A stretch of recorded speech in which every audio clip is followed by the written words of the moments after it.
Gordon, I want to get your take on this because there is growing concern as well about China and the relationship that's growing between Russia and China.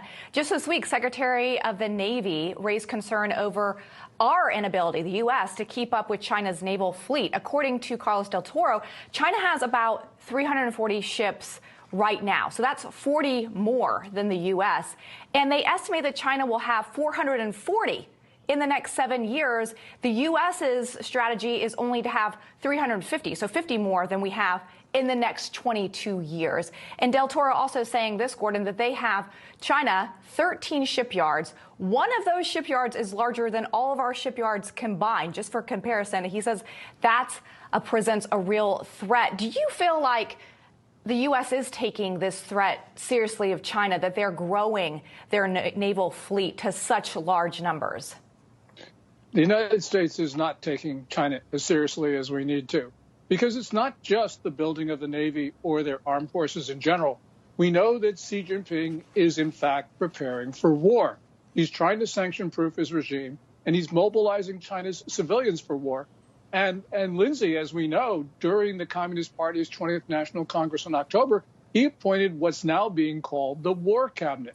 So although we don't know what's in Xi Jinping's mind, we do know that he's getting ready for battle. And they do have a larger Navy than ours. And they are going to and they also have some weapons that we don't have in some critical categories, like supersonic missiles with nuclear-tipped weapons.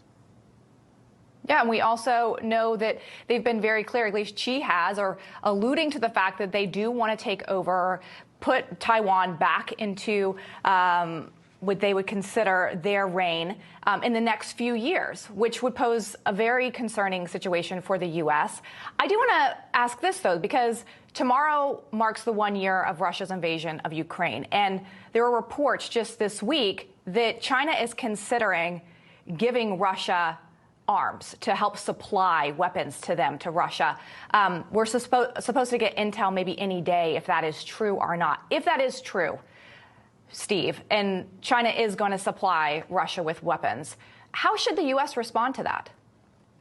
Well, unfortunately, the United States needed to respond to that a year ago and all along, because China's leaning to one side in this with Russia really was out of the box. There was the Putin-Xi conversation that very clearly seemed to intimate that an invasion was coming. There's all the conversations about sanction-proofing that Gordon mentioned, with which I entirely agree.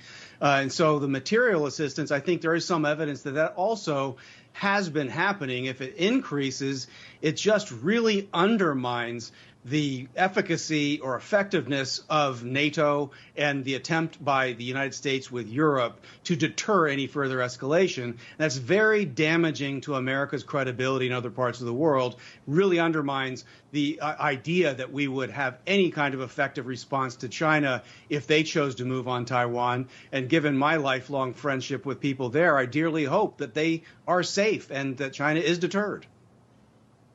I think that is the great concern here, right? That you have Russia, who seems like they don't fear the U.S. anymore, nor China. And so, Gordon, I guess my question to you would be, if we do think that China, if it comes out this intel proves that China is going to supply Russia with arms, what would make China fear the U.S.? What would be a repercussion that would actually make them scale back? I think that if the United States were to arm Ukraine to the fullest extent and make sure that they were able to expel all Russian forces from Ukrainian territory, that would go a long way to reestablishing deterrence. The one thing, Lindsay, that we know, and Steve just intimated this, that China is already supplying lethal assistance to Russia. Every day, according to the Breakingdefence website, an AN-124, which is the world's largest cargo plane, leaves Zhengzhou in central China with ammunition and other high consumption rate items. And also, we know from the very beginning of this war that China has supplied military information to the Russians. So, you know, I think China looks at the United States and feels that we're not, we're just issuing hollow warnings and we're afraid to impose costs on China. We need to impose costs on China. It doesn't matter what they are, but the Chinese need to show, as Steve talked about, political will.